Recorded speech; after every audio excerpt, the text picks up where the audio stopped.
Assalamualaikum warahmatullahi wabarakatuh. Selamat siang anak-anak semuanya. Gimana kabarnya? Semoga kita selalu senantiasa dilindungi oleh Allah Subhanahu wa taala. Amin ya rabbal alamin. Baiklah anak-anak, pada kesempatan hari ini di sini Ibu akan memberikan materi sejarah Indonesia tentang Indonesia Merdeka. Nah, di sini berkaitan dengan yang namanya peristiwa Rengas Dengklok ya. Peristiwa Rengas Dengklok itu mulai berawal dari kekalahan Jepang oleh sekutu ya. Nanti ada proses peristiwa Rengas Dengkloknya, perumusan teks proklamasi, dan pengumandangan proklamasi kemerdekaan Indonesia.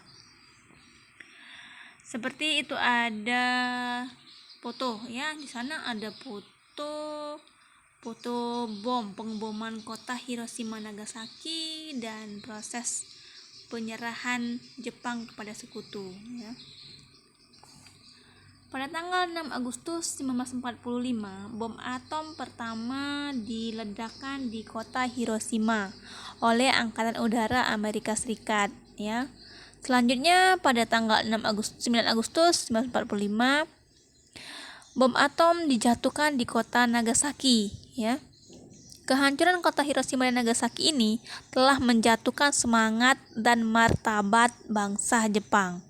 Mereka tidak dapat menutup mata bahwa sekutu lebih unggul dalam persenjataan. Apabila perang dilanjutkan, maka Jepang akan lebih hancur. Sebenarnya, tanda kekalahan Jepang itu dalam Perang Dunia Kedua sudah ada sejak tahun 1943 dengan berhasilnya direbutnya wilayah sekutu. Dengan posisi yang semakin terjepit dalam perang tersebut, ya, Jepang terpaksa memberikan janji kemerdekaan kepada bangsa Indonesia pada tanggal 7 September 1945. Akhirnya, pada tanggal 15 Agustus 1945, ya, Kaisar Jepang memutuskan untuk menyerah tanpa syarat kepada sekutu. Dan pada itu juga berakhirnya Perang Dunia Kedua. Nah, pada tanggal 15 Agustus itu, ya, terjadi kekosongan kekuasaan di wilayah Indonesia atau namanya vacuum of power. Yang kedua di sana ada peristiwa Rengas Dengklok ya. Peristiwa Rengas Dengklok ini kalian sering mendengar perkataannya itu Bu, peristiwa penculikan Soekarno-Hatta ke Rengas Dengklok. Benar ya. Tapi yang lebih tepatnya lagi, peristiwa Rengas Dengklok ini ialah peristiwa pengamanan ya, pengamanan Soekarno dan Hatta dari pengaruh Jepang tuh. Oke, di sini Ibu lanjut ya. Peristiwa Rengas Dengklok ini berawal dari penyerahan Jepang tanpa syarat kepada sekutu ya, secara resmi diumumkan pada tanggal 15 Agustus 1945. Para pemuda yang termasuk orang-orang Menteng Raya 31 seperti Hairul Saleh, ya, Wikana dan sebagainya mendengar siaran tersebut melalui radio. Para pemuda berpikir bahwa penyerahan Jepang kepada sekutu berarti di Indonesia sedang terjadi yang namanya kekosongan kekuasaan. Proklamasi dipercepat ya, adalah pilihan yang tepat dan sekaligus tanpa campur tangan Jepang. Nah, di sana Sultan Syahrir yang merupakan tokoh pemuda yang aktif dalam gerakan bawah tanah telah mengetahui berita tersebut ya. Oleh karena itu, dia segera menemui Muhammad Hatta di kediamannya. Di sana Syahrir mendesak agar Soekarno dan Muhammad Hatta segera membicarakannya dengan Bung Karno terlebih dahulu. Oleh karena itu, Bung Hatta dan Syahrir pergi ke kediaman Bung Karno. Syahrir menyampaikan hal tersebut kepada Muhammad Hatta agar Bung Karno mau memerdekakan Indonesia karena Jepang telah menyerah. Tetapi Bung Karno belum bersedia. Sambil mencari kebenaran berita tersebut tentang penyerahan Jepang kepada sekutu, Soekarno berpendapat untuk memproklamasikan kemerdekaan Indonesia harus perlu dibicarakan terlebih dahulu kepada anggota PPKI agar tidak menyimpang dari ketentuan. Namun golongan muda menolak, ya. Setelah mengetahui pendirian golongan tua, golongan muda mengadakan rapat di asrama Bavervi, ya, Cikini, 71 Jakarta. Dalam rapat itu diputuskan untuk mengungsikan Soekarno dan Hatta keluar kota. Tempat yang dipilih ialah Rengas Dengklok. Tujuannya adalah untuk menjauhkan kedua pimpinan nasional tersebut dari pengaruh Jepang. Pagi-pagi buta sekitar pukul 4 dini hari, tanggal 16 Agustus 1945, Soekarno-Hatta dibawa ke Rengas Dengklok. Selain itu, menjauhkan Soekarno-Hatta dari pengaruh Jepang, ya. Para pemuda bermaksud memaksa mereka agar segera memproklamasikan kemerdekaan, lepas dari berbagai segala sesuatu yang berkaitan dengan Jepang. Di Rengas Dengklok, Ahmad Subarjo bertemu Soekarno, Hatta, Soekarni, Subedjo, ya, yang tengah melakukan perundingan. Mereka sepakat bahwa proklamasi kemerdekaan Indonesia akan segera diumumkan di Jakarta. Berdasarkan kesepakatan tersebut, Soekarno dan Muhammad Hatta dikembalikan ke Jakarta pada hari Kamis tanggal 16 Agustus 1945 malam hari, ya, jam 8.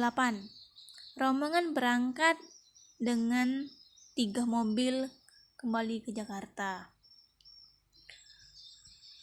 Yang ketiga itu ada perumusan teks proklamasi, ya, seperti gambar yang Ibu sajikan itu.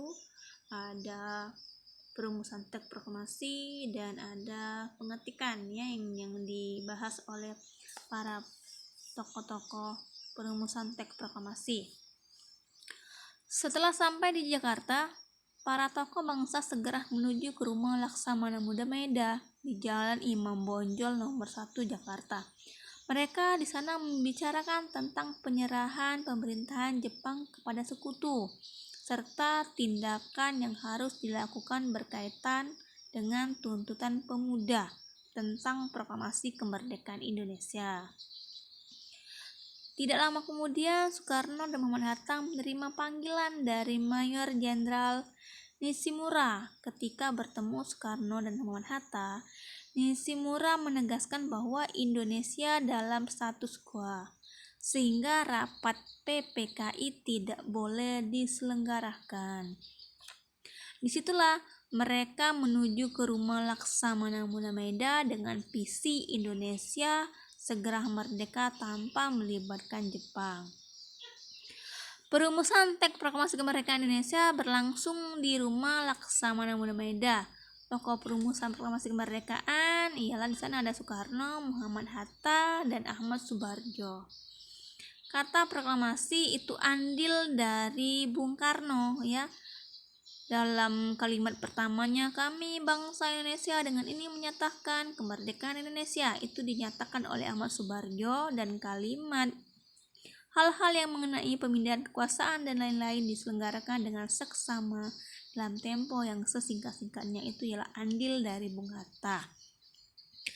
Setelah selesai, rumusan teks proklamasi tersebut dibacakan di hadapan tokoh-tokoh yang hadir.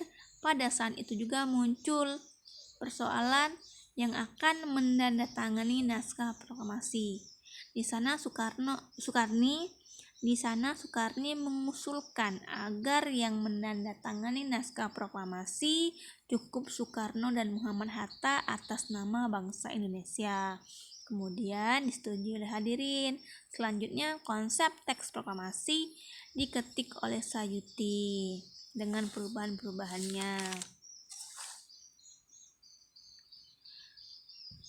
Yang keempat, di sana ada dikumandangkannya teks proklamasi, ya, itu ada. Di situ ada Soekarno, ya, sedang membacakan teks proklamasi, itu seperti gambar yang Ibu sajikan itu.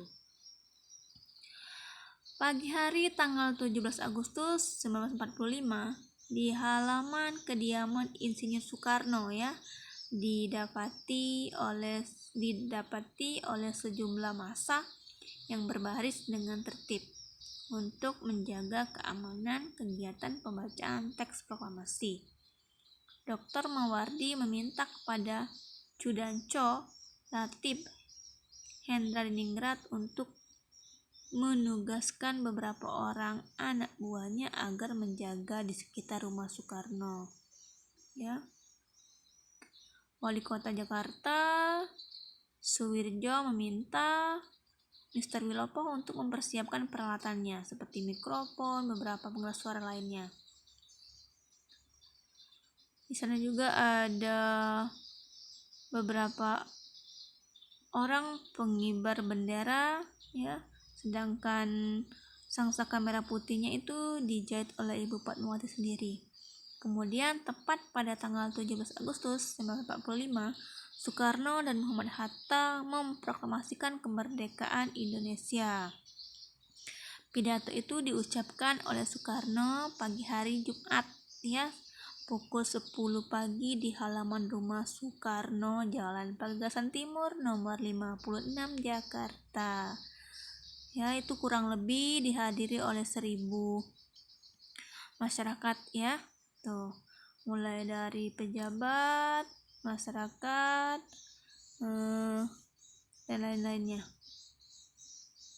Oke anak-anak, itu sekilas mengenai peristiwa Rengas Dengklok ya, sampai ke dikumandangkannya teks proklamasi.